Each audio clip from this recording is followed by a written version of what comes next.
¿Cómo es que un movimiento súper pequeño que empezó en una provincia lejana del Imperio Romano de repente explota? Y no solo eso, sino que se extiende por todo el mundo conocido en poquísimas décadas.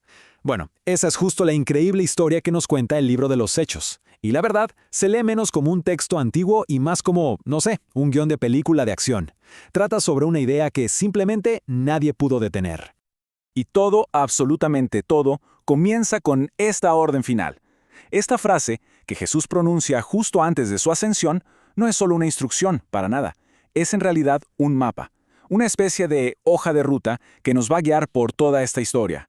Fíjense bien, cada lugar que menciona, Jerusalén, Judea, Samaria y hasta lo último de la tierra, es como una nueva etapa en esta expansión increíble. Muy bien, la misión comienza. Aquí es donde se enciende la llama. La historia arranca en Jerusalén. Hay que imaginarse la escena, ¿eh? Son como unos 120 seguidores, todos juntos, esperando. Probablemente están confundidos, quizás hasta con miedo, y la verdad es que no tienen ni idea de qué hacer ahora. Lo único que tienen es una promesa, la promesa de que un poder especial está por llegar. Y entonces pasa algo que nadie se esperaba. Estamos en plena fiesta judía de Pentecostés, un evento que atraía gente de todas partes.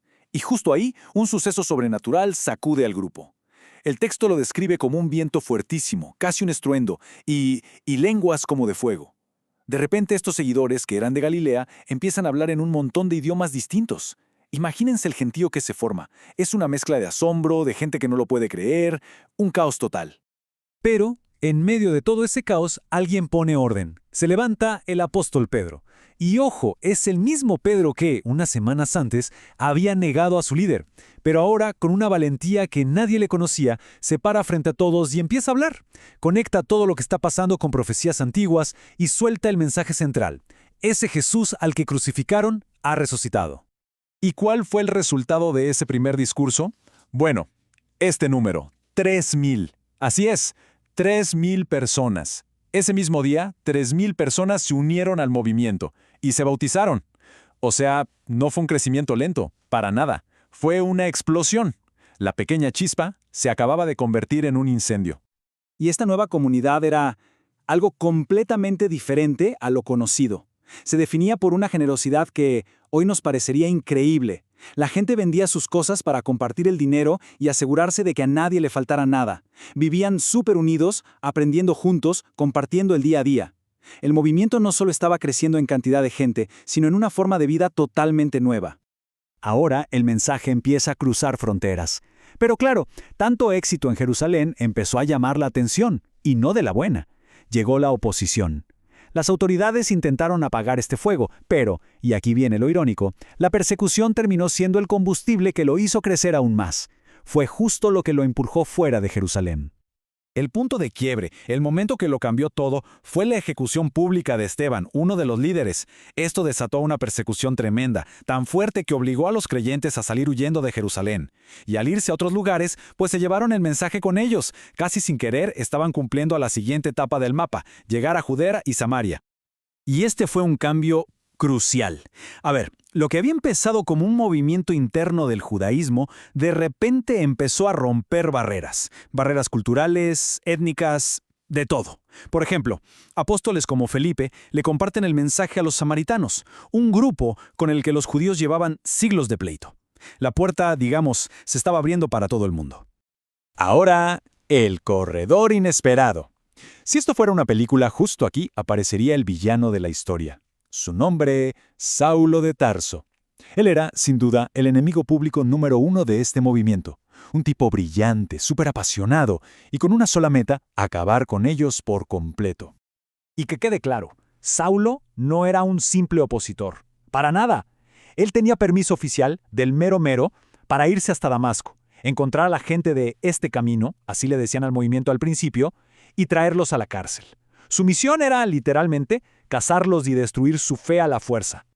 Pero, en el camino a Damasco, ocurre el giro de tuerca más increíble de toda la historia. De la nada, una luz cegadora lo tira al suelo, y una voz del cielo le habla directamente. Este encuentro lo deja ciego, y lo cambia todo. El cazador, de pronto, es confrontado por la causa que perseguía. Y es así como Saulo el perseguidor se convierte en Pablo el mensajero. Su misión da un giro de 180 grados. Ahora él va a ser la figura clave, el encargado de llevar el mensaje justo al mundo no judío, a los que llamaban gentiles. O sea, el peor enemigo del movimiento se acaba de convertir en su más grande defensor. Bueno, a partir de aquí, la historia se centra casi por completo en la misión de Pablo. Durante años, él y su equipo recorrieron miles y miles de kilómetros, por mar y por tierra. Su objetivo, fundar nuevas comunidades por todo el Imperio Romano, llevando ese mensaje hasta lo último de la tierra. Y sus viajes misioneros fueron, súper extensos y muy bien pensados. Iban desde las islas del Mediterráneo hasta los grandes centros de pensamiento en Grecia, pasando por ciudades enormes en Asia Menor. Pablo fue estableciendo puntos clave del movimiento en las ciudades más importantes del imperio.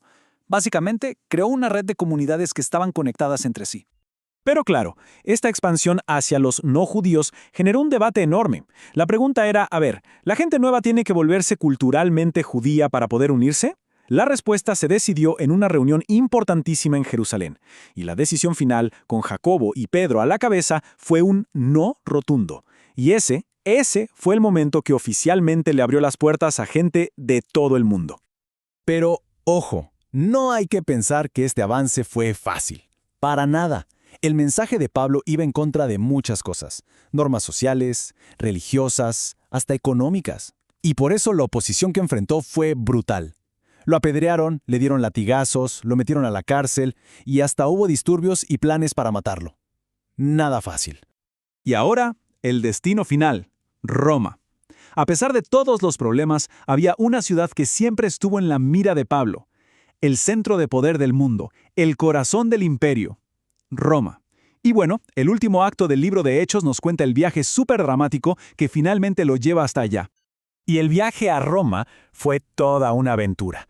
Después de que lo arrestan en Jerusalén, Pablo, que era ciudadano romano, usa su derecho de apelar al César, y eso desata un viaje peligrosísimo. Incluye una tormenta terrible, un naufragio, una parada forzosa en la isla de Malta, todo esto antes de poder llegar a su destino. Y aquí llegamos al final con una ironía increíble. Pablo por fin llega a Roma, pero llega como prisionero.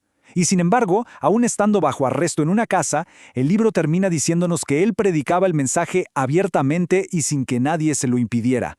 La imagen final es súper clara. Pueden encadenar al mensajero, pero el mensaje es libre, imparable. La historia se detiene justo ahí. No nos cuenta qué pasó con Pablo al final. En vez de eso nos deja con esta pregunta, una pregunta que resuena. ¿Qué significa realmente que un mensaje, nacido en una provincia lejana, haya llegado hasta el mismísimo corazón del imperio más poderoso del planeta? El significado de eso, bueno, es algo que la historia se encargaría de revelar en los siglos siguientes.